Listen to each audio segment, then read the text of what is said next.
Hello guys, අද කියලා දෙන්නන්නේ ඔය මේ තම්බ්නෙල් එකේ වගේ දකපු ඉමේජ් ක්‍රියේට් කරන විදිහ. මේවට කියන්නේ ගිප්ලි ෆොටෝ කියලා. මේව ජෙනරේට් කරන්න පුළුවන් chatgpt.com එකෙන්. ඔය වගේ ඉමේජ් එකක් අප්ලෝඩ් කරලා පස්සේ ඒ ඉමේජ් එකට අදාළ මේ ෆොටෝ එක කන්වර්ට් කරලා දෙනවා ඒ විදිහට. ඉස්සෙල්ලාම කරන්න තියෙන්නේ chatgpt.com එකට ගිහිල්ලා මේ විදිහට ප්ලස් අයිකන් එක ඔබලා ෆොටෝ ලයිබ්‍රරි කියලා දෙනවා මෙතන උඩ. ඒක ක්ලික් කරන්න. ඊට පස්සේ පර්මිෂන්ස් දීලා නැත්නම් ඒවා allow කරන්න. ඊට පස්සේ ඔයගේ ස්ටෝරේජ් එකට යයි ෆෝන් එකේ ස්ටෝරේජ් එකට. ඊට පස්සේ මේ විදිහට ෆොටෝස් එකේ ඔයාලට ඒ විදිහට කන්වර්ට් කරගන්න ඕන ෆොටෝ එක සිලෙක්ට් කරන්න. සිලෙක්ට් කරලා පස්සේ මෙතන මේ ඩොට් තුන ඔබලා create image කියලා මේ මෙතන මේකක් තියෙනවා. ඒක ක්ලික් කරන්න. ඊට පස්සේ මම මේ ටයිප් කරගන්න. ඉංග්‍රීසියෙන් සිංහලෙන් දෙමළෙන් හරි ඕනම භාෂාවකින් මේ විදිහට ටයිප් කරගන්න පුළුවන්. මම මෙතන සිංග්ලිෂ් වලින් ටයිප් කරන්නම්.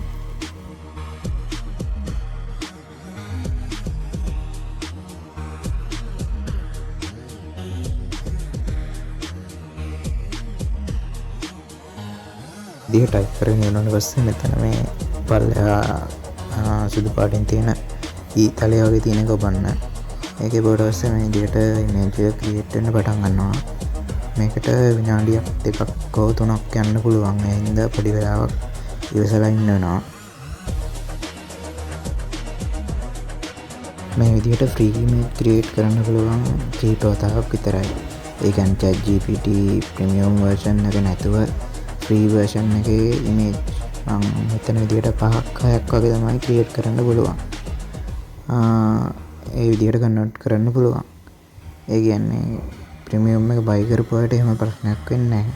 ෆ්‍රී ප්ලෑන් එකේ ඉන්න කට්ටියට තමයි ඒ විදිහට ගැටලුවකට මුහුණ දෙන්න වෙන්නේ. ඒකත් මතක් කරන්න ඕන.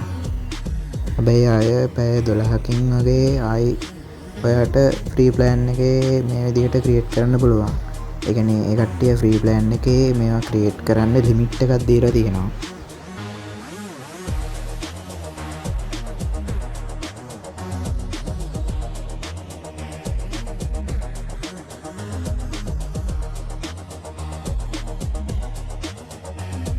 ඒක කන්වර්ට් වෙන්න පොඩි වෙලාවක් යනවා.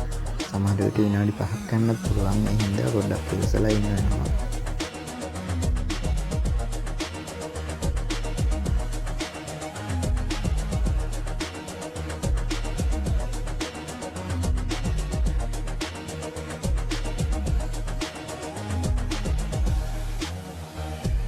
ඒ වගේම මේකට ChatGPT account එකක් create කරලා තියෙන්න ඕන. ChatGPT account එකක් create කරන්න දන්නේ නැත්නම් පහලින් කමෙන්ට් එකක් දාන්න. මම වීඩියෝ එකක් දාන්නම් ChatGPT account එකක් create කරන විදිහ ගැන.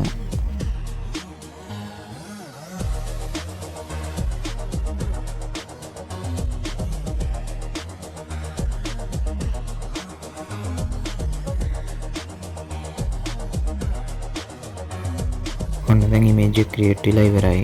අපි දැන් බලමු ඉමේජ් එක කොහොමද කියලා. මෙන්න මේ විදිහට කන්වර්ට් වෙලා තියෙන ඉමේජ් එක බලන්න පුළුවන් ඔයාලට ලස්සනට.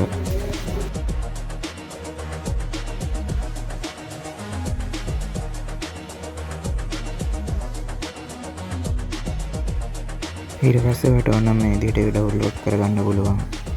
ඒ වගේම මොකක් හරි ප්‍රශ්නයක් හෝ ගැටලුවක් ආවොත් පල්ලෙහාන් කමෙන්ට් එකක් දාන්න.